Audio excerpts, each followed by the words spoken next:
ética, né?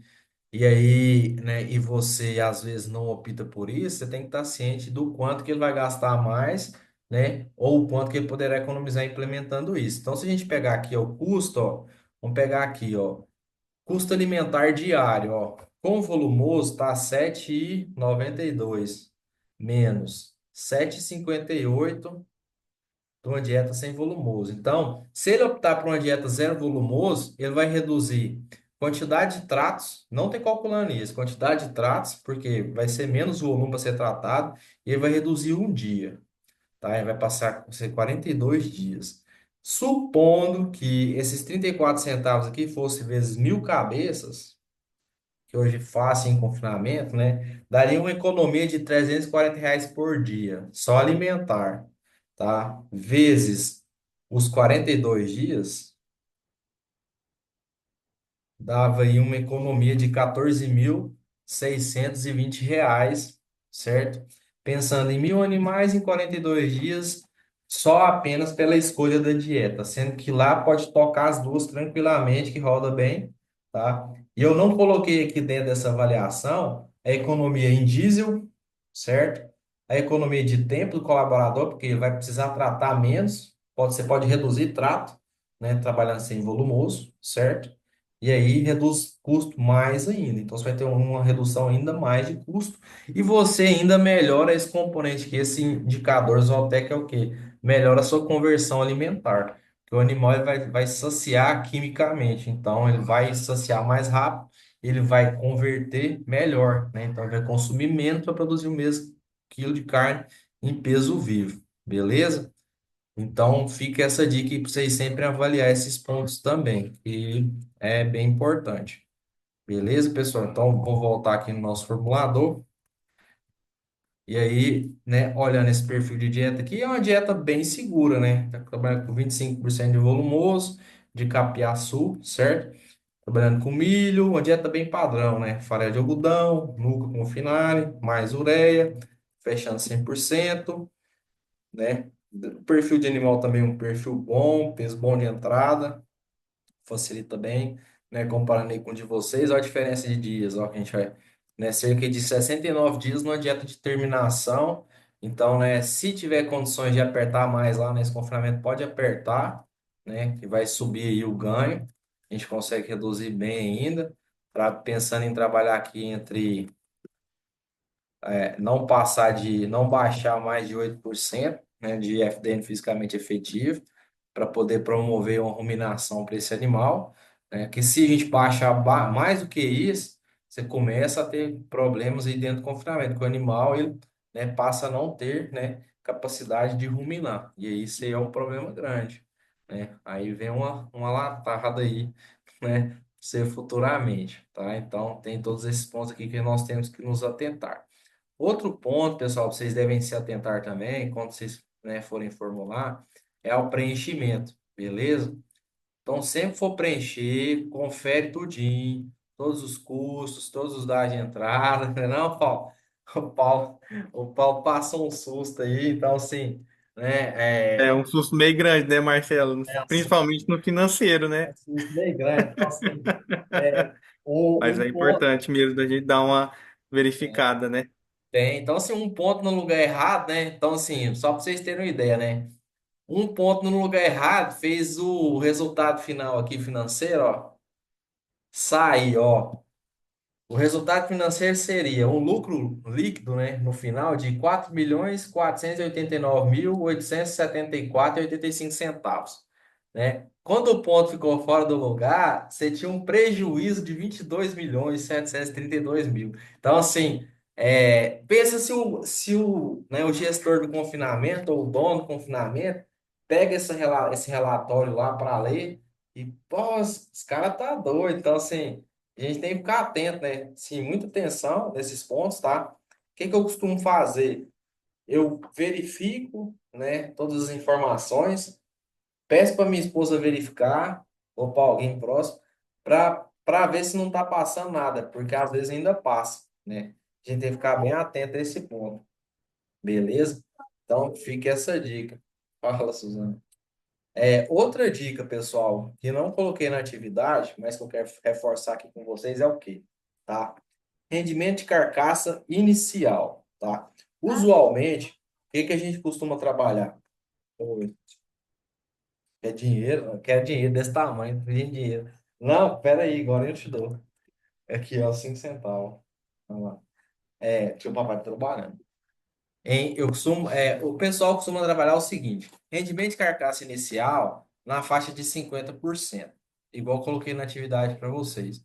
Só que a gente sabe que o rendimento de carcaça, né, principalmente inicial, é muito difícil, né, nas condições que a gente tem no Brasil hoje de recria, e o animal entrar com 50% de rendimento, tá? Se a gente pensar aí hoje um animal com uma boa pastagem, com suplementação de 0,3 para cima do peso vivo, né, um proteico energético, esse animal pode entrar aí na faixa dos 50, tá?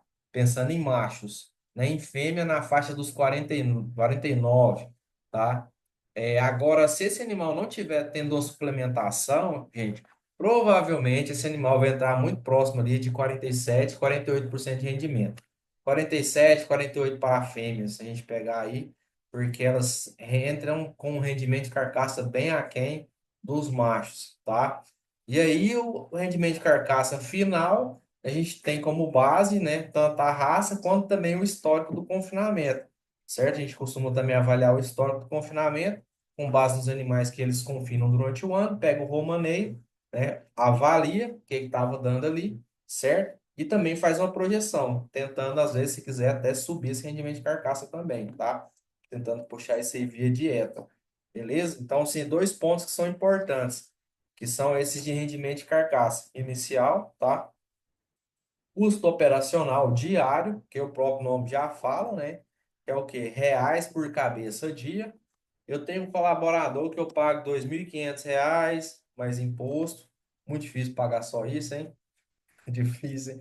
Vamos supor que é 2.500 que for imposto, mais R$ 600 de combustível durante o giro, mais... Sei que eu conseguindo acompanhar aí na tela, tá? Mais, vamos colocar aqui mais R$ 500 de energia. Vamos supor que tem esses três gastos aqui, tá? E eu tenho lá 1.000 cabeças. E o meu giro vai ser de 80 dias.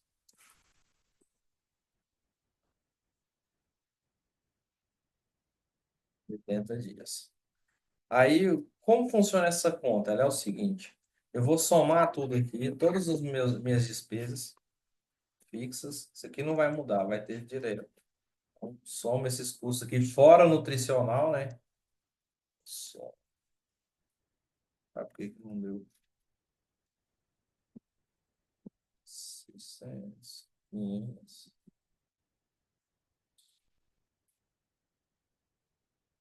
Aí, 3.600. Eu vou pegar esse valor aqui, ó, 3.600 dividido por 1.000 cabeças, dividido por 80 dias. Então, eu vou ter aqui, ó. Nesse caso aqui, ficou um custo bem jogado para baixo, né? Mas ficou aqui 5 centavos cabeça dia. Porque a gente sabe aí que o custo vai ser mais alto, né? Que você pegar aqui, né, a mão de obra, mais imposto, se for 2 salários mínimos, vai dar o quê? Vai dar quase 3.000 líquido, né? Mais imposto, vamos colocar aí uns 5.600. Combustível vai gastar bem mais, né? Vai gastar 1.200, né? Dentro do giro, certo? Energia, então, com um giro de 80 dias, são quase 3 meses, pô, R$ 1.300. Então, assim, já foi para 10 centavos, tá? Mas só para vocês entenderem a lógica do cálculo. E aí, esse valor aqui vai ser somado, né, com a parte de custo alimentar do confinamento, beleza? Confinamentos maiores, você tem mais infraestrutura, mais colaboradores trabalhando, e esse valor sobe se você não tiver um número de cabeças, né, suficiente. Por exemplo, né, se eu tiver um colaborador, mais combustível, energia para tocar 100 cabeças, eu saio de 10 para R$ 1.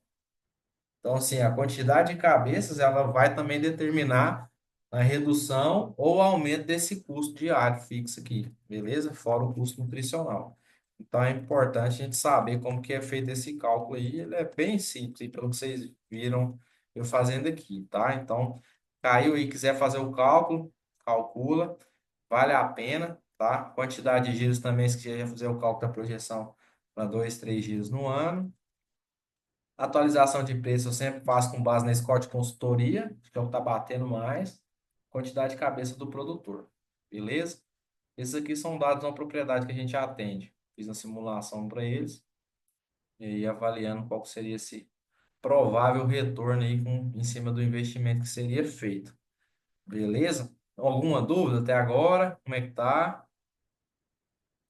Tudo certo? Tá, Tranquilo, Marcelo. beleza. Dentro do cadastro aqui, eu vou voltar aqui só num ponto aqui, ó. Que eu tinha falado lá atrás, que é o quê? Marcelo, eu vou formular uma dieta sem volumoso. O que que eu te recomendo? Dentro desse formulador, tá? No RLM, no NRC, não precisa fazer essa substituição. Se você for trabalhar sem volumoso, certo? Não tem silagem, não tem capim, né? Você vai usar a fibra aí só dos outros alimentos. Você vai vir aqui, ó. Ah, eu vou usar casquinha de soja, torta de algodão, caroço de algodão, farelo de algodão como fonte de fibra. Você vem aqui, substitui eles, vai estar dois, substitui por um, igual está aqui. Por quê? Quando você substitui por um, o formulador ele entende que vai vir fibra desse ingrediente. E aí ele computa. Se você não colocar, ele não vai computar, tá certo? Então, assim, só para vocês verem aqui, ó. Vamos pegar aqui, ó. Trabalhando aqui com farelo de algodão, ele já está como concentrado, né? E eu tô com antifibra aqui, quer ver? Fisicamente efetiva. Dedo tá zerado, tá vendo? Não tá computando? Tá zerado, ó. Eu vou lá e vou alterar ele de 2 para 1. Então, vou lá no farelo, farelo de algodão, aqui, faço farelo de algodão. É o farelo de algodão 28. Então, alterar de 2 para 1. E vou voltar lá. É o 28. Deixa eu ver aqui. Ah, o 38. Então, aqui, farelo de algodão 38. De 2 que é o concentrado, para um, né? Que é volumoso. E vou lá ver agora. Aqui, já computou 35,4% da matéria seca. E fez diferença. Ó, pra vocês verem aí no perfil da dieta o quanto que mudou, né? Meu FDM fisicamente efetivo, o quanto subiu. Beleza? Então, assim, vale a pena pegar essas dicas, esses gatilhos, tá? Para usar.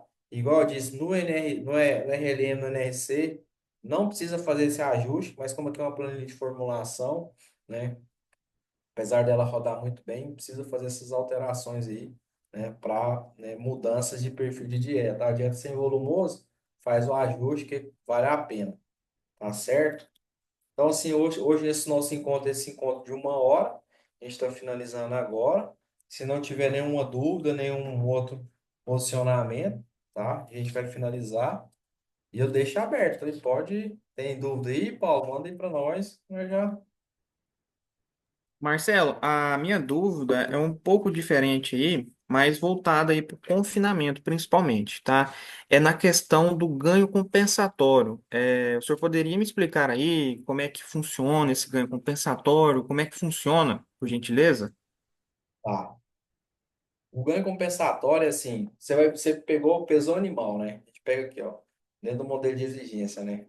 Por isso que a gente tem aqui essa parte aqui, jejum, com jejum ou sem jejum, né? O peso desse animal. Que é importante a gente avaliar. Um animal que ele está com o trato digestório vazio, né? Vísceras vazias, esse animal ele vai ter um peso aquém, né? Mais leve, certo? Quando eu dou comida para esse animal, né, por 2, 3, 5 dias, esse animal ele não vai ganhar peso em carne, em produção de carne. Ele, ele vai ganhar peso, mas em enchimento, né? Vai encher o rumen, né? Toda a parte digestória e vai encher também toda a parte ali, né, das tripas e tudo, né, que vai passar por todo o trato gastrodigestivo. Então, esse peso, né, ele é um peso que não é um peso pago pelo frigorífico, não é o peso de carcaça. ele é um peso que o animal vai ter ali de recuperação. Se o animal passou por uma restrição severa, ele vai ter esse compensatório, que é justamente esse período aí para fazer esse enchimento, né, recuperar tamanho de órgãos, certo? E aí sim ele começa a ganhar peso novamente.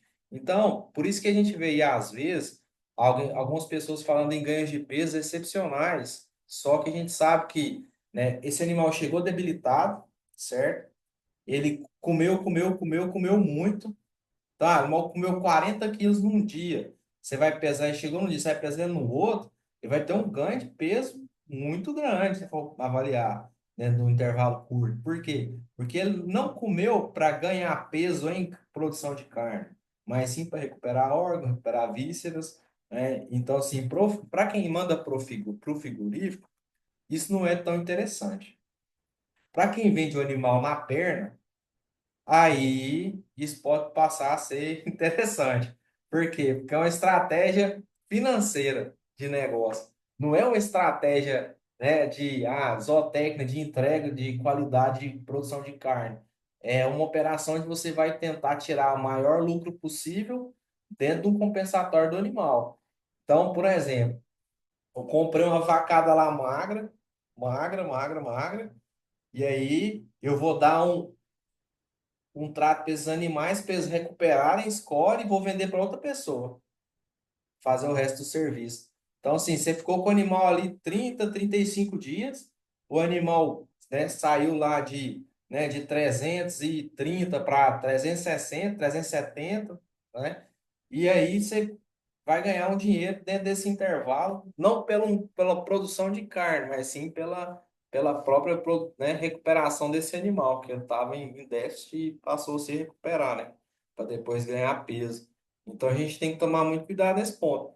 Se for para uma negociação pré-abate, você vai vender o animal no peso, certo? Sem avaliar rendimento, beleza. Se for para enviar esse animal para o frigorífico, aí não é tão interessante, porque você não vai ter uma remuneração por carcaça, certo? E o contrário, viu, Paulo, também é válido. Eu me deparei com uma negociação semana retrasada que foi o seguinte: os animais estavam muito bem acabados, assim, os animais estavam num sequestro, mas com uma dieta muito bem balanceada, certo? Tranquilamente aqueles animais estariam aí com 52 de rendimento, macho, Nelore, uma raça, bom de raça. Tranquilamente eles estariam com 52 de rendimento. E aí, foi pesado os animais, calculado, né, um rendimento de 50% e foi comercializado. Então, assim, nesse caso, quem tomou a ré foi o produtor, porque o cara saiu ganhando 2% de rendimento em cima da produção dele, entendeu? Então, a gente tem que ficar muito atento a esses pontos também. Aí, assim, eu estava no meio da negociação, não podia falar nada, porque senão afetavam de toda forma os dois lados, né? Então, deixei o negócio rolar, né? Mas agora, a recomendação para o cliente é o seguinte: o animal tá bem acabado, né? Tá bem desenvolvido, por mais que seja uma recria, certo? Você vê que o animal tá com mais de 50% de rendimento, cara, compensa pedir mais um pouco, tá? O mercado tá acostumado a pagar 50%, mas se você quer vender qualidade, você tem que receber com qualidade também, né? Então tem esse ponto aí. Não sei se respondeu sua dúvida, Paulo. Espero que tenha respondido aí. Show de bola, né? Então, só o ouro, pessoal. Eu vou encerrar essa aula. Então, eu devo postar no decorrer da semana uma aula só sobre inclusão de alimentos, tá? Aí, as aulas, elas são gradativas. Por que que é importante participar dessas atividades, das aulas ao vivo? Porque as aulas, elas são gradativas. Nós estamos evoluindo junto dentro da formulação. Então, na próxima aula ao vivo, nós vamos formular, propriamente dito, formular dietas juntos. Então, por isso que a gente começou a incluir os dados, agora incluir alimentos. Aí nós vamos, na próxima, formular dietas, tá certo? E aí vocês vão ter um passo a passo lá, desde os conceitos até inclusões, até formulações de dietas, para sair. Ó, tô lá no campo, tem uma situação assim, o cara tem ingrediente, tem os animais e tal, quer formular uma dieta. Vocês vão ter condições de formular essa dieta para eles. Beleza? No mais é isso. Agradeço aí, né, a atenção, certo?